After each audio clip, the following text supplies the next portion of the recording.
तो पूरे Naruto series के अंदर जिंजुरिकी इसको बहुत ही ज़्यादा पावरफुल बताया गया है। तो एक शॉर्ट्स में तुम्हें अगर मैं बताना चाहूँ तो ये समझ लो, जो जिंजुरिकी वो होते हैं जिनके अंदर टेल बीस्ट को बंद किया गया होता है, या फिर मैं कहूँ कि सील किया गया होता है। तो चलो इस पे ही आज बात करते हैं कि वो कौन कौन से टॉप 5 जिंजुरिकीज है जो कि पूरे नारुतो सीरीज के अंदर one of the powerful being है। तो अगर तुम्हें जानना है तो बने रहो इस वीडियो के अंदर, क्योंकि हम इसके ऊपर ही आज बात करेंगे।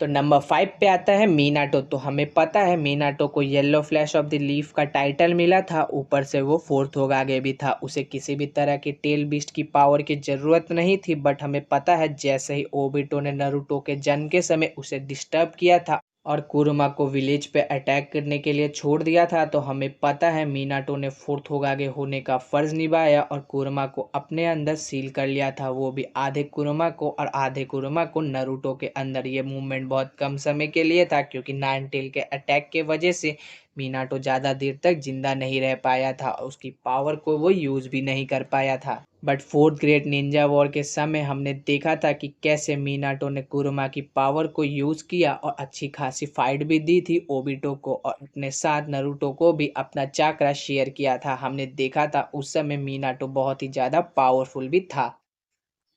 तो इसके बाद है ओबिटो उचिहा। तो उचिहा वाले ऐसे ही बहुत ही ज़्यादा पावरफुल होते हैं, वो भी अपनी शारिंगन के साथ। बट हमें पता है जब फोर्थ ग्रेट निंजा वॉर के समय ओबिटो ने अपने अंदर टेन टेल को सील किया था और टेन टेल का जिंजूरी बना था, तो हमें पता है वो बहुत ही ज़्यादा पावरफुल बन गया था।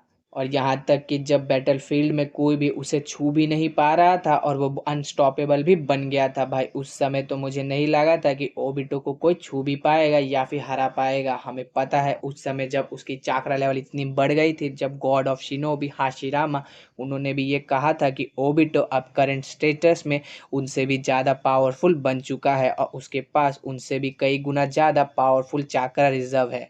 जिसके बाद हमें पता है उस समय ओबिटो को कोई आसपास भी नहीं जा पा रहा था चाक्रा के लेवल के अंदर, और हमें पता है उसे कोई डिफीट भी नहीं कर पा रहा था। बट उसकी बेस किस्मती थी कि उसे मादरा ने स्कैम किया और उसे डिफीट कर दिया था। और हमें पता है उसके बाद खुद मादरा उस टेंटेल का जिंजूरी की बना था, जो कि हमें लाता है कि कैसे मादरा नंबर 3 की पोजीशन को होल्ड करता है, या फिर मैं कहूँ कि वो one of the powerful being बन गया था उस समय फाइनल वॉर के अंदर।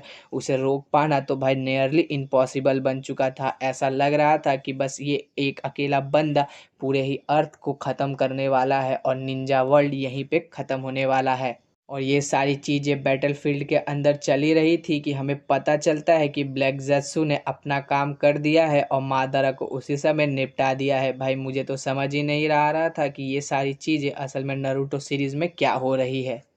तो नंबर 2 पे आता है नारुतो उज़ुमाकी। भाई गुस्सा मत होना, बट ये सच है। हमें पता है नारुतो सेकंड नंबर पे आता है क्योंकि उसके वेरिएंट मोड में इतना ज़्यादा पावरफुल है। भाई क्या ही बताऊँ मैं, जब हमने देखा था इसे बोरुतो सीरीज़ के अंदर कि भाई कैसे वो एक ओसुसुकी को पटक पटक के मार रहा था, भाई ये सारी चीज़ें देखने के बाद मुझे समझ नहीं आ रहा था कि मैं क्या कहूँ। भाई नारुतो एक वेरिएंट मोड के अंदर एक अनस्टॉपेबल बीस्ट बन चुका था और इतनी सारी पावर और इतना सारा चाकरा था उसके पास कि क्या कहूँ भाई। बट एक चीज़ हमें पता है जो कि उसे खोनी पड़ गई थी इस चीज़ के वजह से, क्योंकि हमें पता है बड़ी चीज़ों को यूज़ करने पर बड़ी चीज़ों को खोना भी पड़ता है, जो कि था कुरुमा। हमें पता है उसके बाद कुरुमा की डेथ हो जाती है और हमने कुरुमा को उस समय ही खो दिया था। बट हाँ पता है लेटेस्ट चैप्टर के अंदर वो आ चुका है।